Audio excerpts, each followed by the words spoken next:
Hello everybody, Bong and সার্কেলে স্বাগত জানাই আপনাদের সকলকে। আমি রেশমি, আর আজকের এপিসোড আমি কবে করব সেটা নিয়ে আমি প্রচুর কোয়েরি পেয়েছিলাম আপনাদের, আর সেই জন্যই আজকের এই এপিসোড। ইয়েস, আমি একটি এপিসোড করেছিলাম অন নিউজ অ্যাঙ্কারিং, এবং নিউজ অ্যাঙ্কারিং সম্পর্কে 3টে মিথ সেটা ভেঙেছিলাম। তো তারপর থেকে প্রচুর আপনাদের মেসেজেস আমি পেয়েছি। ফেসবুক মেসেঞ্জারে অনেকে লিখেছেন, অনেকে আমাদেরকে মেল করেছেন, ইনফ্যাক্ট হোয়াটসঅ্যাপ করেছেন আমাদেরকে যে আপনারা আরও এরকম এপিসোড দেখতে চান আর জানতে চান নিউজ অ্যাঙ্কারিং সম্পর্কে আরও অনেক কিছু। আপনাদের বেশ কিছু প্রশ্ন রয়েছে, তো আজকে আমি আপনাদের কিছু প্রশ্নের উত্তর নিশ্চয়ই দেব, কিন্তু তার সঙ্গে সঙ্গে এই নিউজ অ্যাঙ্কারিংয়ের সঙ্গে যুক্ত আরও কিছু বিষয় সম্পর্কেও আপনাদেরকে জানাবো, যার ফলে আপনাদের এই কনসেপশনটা আর একটু ক্লিয়ার হবে। আপনারা বুঝবেন যে মিডিয়া এবং নিউজ অ্যাঙ্কার এবং জার্নালিজম এই সব কিছু মিলিয়ে জগৎটা ঠিক কীরকম।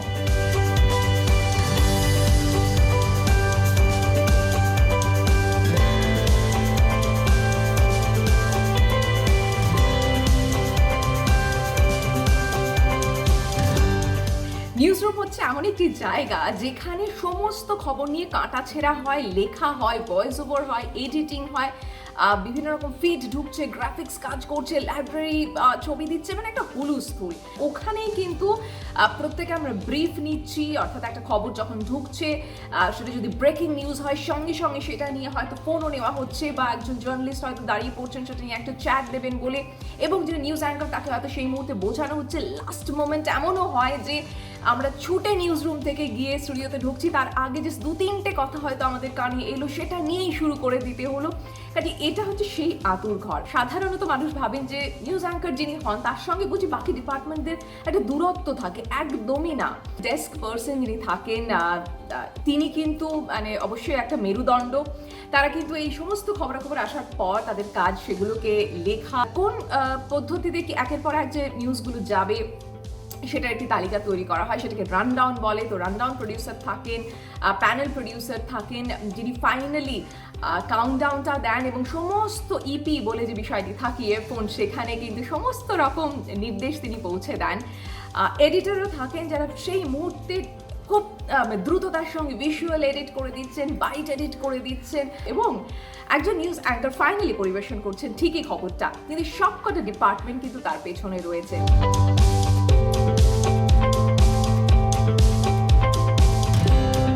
বিষয় নিয়ে আপনাদের অনেক প্রশ্ন আমি পেয়েছি, and that is a very pertinent point বলে আমি মনে করি। অনেকে যারা জার্নালিজম পড়ছেন, যারা আগামী দিনে নিউজ মিডিয়ায় কাজ করবেন, তাদের জন্য এটা হয়তো বলে রাখাটা খুব দরকার। সেটা হচ্ছে যে আপনাকে কিন্তু বাংলার পাশাপাশি ইংলিশ এবং হিন্দি এই দুটো ভাষাতেও যথেষ্ট দক্ষতা থাকা আপনার দরকার। আপনি যখন একজন নিউজ অ্যাঙ্কার এবং জার্নালিস্ট, তখন কিন্তু খুব স্বাভাবিকভাবেই এরকম অনেক পরিস্থিতি হবে যেখানে যার সঙ্গে আপনি কথা বলছেন তিনি অবাঙালি, এমনও হতে পারে যে তিনি ভারতীয় নন। সেক্ষেত্রে আপনার কমিউনিকেশনের ল্যাঙ্গুয়েজ কি হবে? আইদার হিন্দি যদি তিনি ভারতীয় হন, অর ইংলিশ যদি তিনি অভারতীয় হন, অর্থাৎ কিনা বিদেশি কোনো মানুষ হন। যখন আপনি জানেন যে আপনার হয়তো এরকম কারোর ফোনও বা কোনো চ্যাট আপনি নিতে পারেন, আপনি একটা মেন্টালি প্রিপেয়ার্ড থাকলেন, কিন্তু এমনও হতে পারে যে আপনি মেন্টাল প্রিপারেশন সময় পেলেন না। এরকম অনেক সময় হয় যে আপনি একটা খবর করছেন, হঠাৎই আপনাকে ইপিতে বলা হলো টকব্যাকে যে আমরা অমুককে ফোনে পেয়ে গেছি, এক্ষুনি ফোনটা নিতে হবে। অর্থাৎ সেখানে আপনার রিয়াক্ট করার মতো 2 সেকেন্ড হয়তো ম্যাক্সিমাম আপনি টাইম পেলেন। কাজেই এটা আপনাকে তৈরি থাকতে হবে, আপনাকে বুঝতে হবে যে কিভাবে প্রথম প্রশ্ন তার কি করা উচিত, এবং প্রথম প্রশ্নের পর সামান্য একটু আপনি সময় পাবেন উত্তর, যেহেতু সেই মানুষটি দিচ্ছেন, ততক্ষণে আপনি সেকেন্ড প্রশ্ন নিয়ে প্রিপেয়ার হলেন। তো এই প্রত্যুৎপন্নমতিত্ব সেটা কিন্তু আপনার থাকাটা খুব দরকার, আর সেই জন্য একটা নিউজ অ্যাঙ্কারের পড়াশোনাটা এত জরুরি।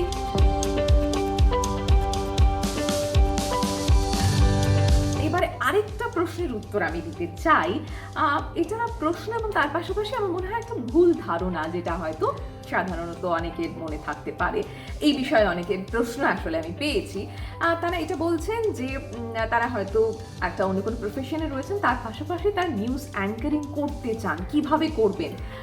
এখানে আমি একটু জানাই যে নিউজ অ্যাঙ্কারিংটা কিন্তু যারা করেন, আপনারা বিভিন্ন সংবাদ মাধ্যমে যাদেরকে দেখেন, এটা কিন্তু তাদের 24/7 কাজ। যে কোনো সময় যে কোনো পরিস্থিতিতে কিন্তু নিউজ মিডিয়াতে যারা আছেন তাদেরকে ছুটে গিয়ে সেই কাজটা করতে হয়। এরকম অনেক সময় হয়েছে যে সারা রাত ধরে অ্যাঙ্কারিং করেছি, এরকম অনেক সময় হয়েছে যে বাড়ি ফিরে এসেছি, হঠাৎ এমার্জেন্সি একটা কিছু ঘটেছে, সঙ্গে সঙ্গে গিয়ে আবার রেডি হয়ে আবার খবর ধরেছি এবং তারপরে হয়তো সেটা মানে অনেক অনেক সময় ধরে কন্টিনিউ করেছি, গোটা দিন ধরে অ্যাঙ্কারিং করে গেছি এবং তারপরে রাত্রে বাড়ি আসার সুযোগ হয়নি। এইগুলো কিন্তু চলতেই থাকে। কাজে নিউজ অ্যাঙ্কারিংটা অনেকে হয়তো ভাবেন যে এটা একটা বোধহয় শখের কাজ, সেটা কিন্তু একদমই নয়। এটাকে প্লিজ গুলিয়ে ফেলবেন না কোনো পার্ট টাইম জবের সঙ্গে। এটা কিন্তু কোনো পার্ট টাইম জব নয়। নিউজ অ্যাঙ্কারিং করতে গেলে পুরোপুরি এটার মধ্যে থেকেই কাজ করতে হবে, এটাই আপনার প্রফেশন হতে হবে। শুধু প্রফেশন না, সাংঘাতিক একটা প্যাশন না থাকলে নিউজে কাজ করাটা একটু কঠিন। বেশ ভারী ভারী কিছু কথাও বলেছি আর একই সঙ্গে বেশ কিছু মজাও হলো, কারণ যখন আপনাদের সঙ্গে কথা বলছি তখন কিন্তু ওই সমস্ত স্মৃতি ফিরে আসছে, ওই মোমেন্টগুলো আবার ফিরে আসছে, আর that is really really fascinating. এটা এমনই একটা প্রফেশন, এটা এমনই একটা জগৎ, এটা এমনই একটা জায়গা যেটা অত্যন্ত ভালোবাসার আমার নিজের কাছেও। আপনারা যারা দেখছেন আপনারা নিশ্চয়ই সেটা বুঝতে পারছেন আমার এক্সপ্রেশন, আমার কথার মাধ্যমে। আজকের মতো এপিসোড এখানেই শেষ করবো। অনেক কিছু বলে ফেলেছি, আরেকদিন আসবো আবারও এরকম নানান প্রশ্নের উত্তর নিয়ে এবং তার সঙ্গে সঙ্গে আমার কিছু অভিজ্ঞতা শেয়ার করবো বা মিডিয়া বিষয়টা কি, সংবাদ মাধ্যম কি, সেটা সম্পর্কে আরও একটু জানানোর আপনাদেরকে চেষ্টা করব। সকলে খুব ভালো থাকবেন, দারুণ দারুণ আনন্দে থাকবেন, কিন্তু খুব খুব সাবধানে থাকবেন স্বাভাবিকভাবেই, কারণ আমাদের আনন্দে থাকতে গেলে আমাদের সাবধানতাটা আগে দরকার।